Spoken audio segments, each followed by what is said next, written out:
Intambara ya Israel na Iran yageze ku munsi wa 10. Noneho leta zunze ubumwe za Amerika zabyivanzemo mu buryo bweruye. Amerika yagabye ibitero bya mbere kuri Iran muri intambara nyine na Israel. Biraza kuza kugenda bite mu gihe Iran yari yatabaje ibihugu by'inshuti zayo birimo n'Uburusiya uyobowe na Putin. Ariko abo White nabo bavuze yuko Amerika nikomeza kwivanga muri ibi nabo bataraza kuza korohera amato yabo y'intambara. Ni mu gihe abo mu ishyaka ry'abademokrate bamaganiye kure ibyakozwe na Trump byo kuba yagabye igitero muri Iran. Reka tubane nkuko nari maze kubigarukaho, Amerika yagabye ibitero bya mbere kuri Iran ni mu ntambara Iran ihanganyemo na Israel.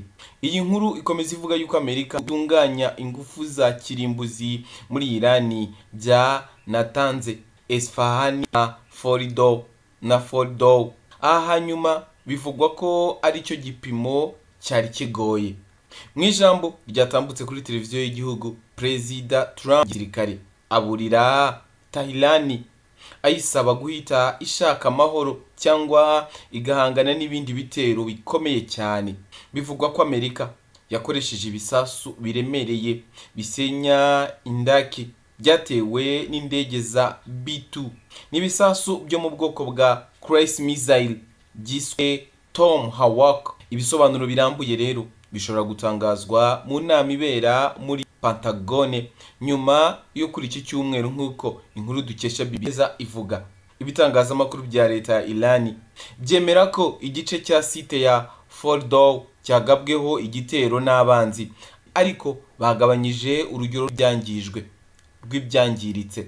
Tehran yabanje kwihanangiriza ko izibasira inyungu za Amerika mu burasirazuba bwo hagati mu rwego rwo kwihorera ku gitero icyo ari cyo cyose cya Amerika, ariko kugeza ubu yarashe misile muri Israel gusa. Ahumvikanye kurasana hagati ya Israel na Iran byatangiye kuwa gatanu w'icyumweru gishize ubwo Israel yatangizaga operation Rising Lion ivuga ko igamije gusenya ubushobozi bwa Iran bwo gutunga intwaro za kirimbuzi. Bivugwa ko yakozagaho imitwe y'intoki nubwo byanze bikunze bitari byarangira. Byavugwaga yuko Iran yaburaga iminsi 2 gusa ikaba irangije iki gisasu, nubwo umuyobozi muri Iran yabihakanye. Gusa bemeje yuko aho Amerika yarashe ibyari biri kuhakorerwa byari byarimuwe kera, bityo ko bishatse kuvuga yuko Amerika ntacyo yagezeho.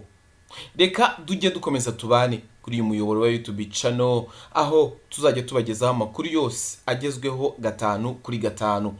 Reka dukomeze dukurikirane iby'intambara iri kubera muri Iran ndetse na Israel. Ibihugu by'inshuti na Iran biraza kuza kubyitwaramo bite?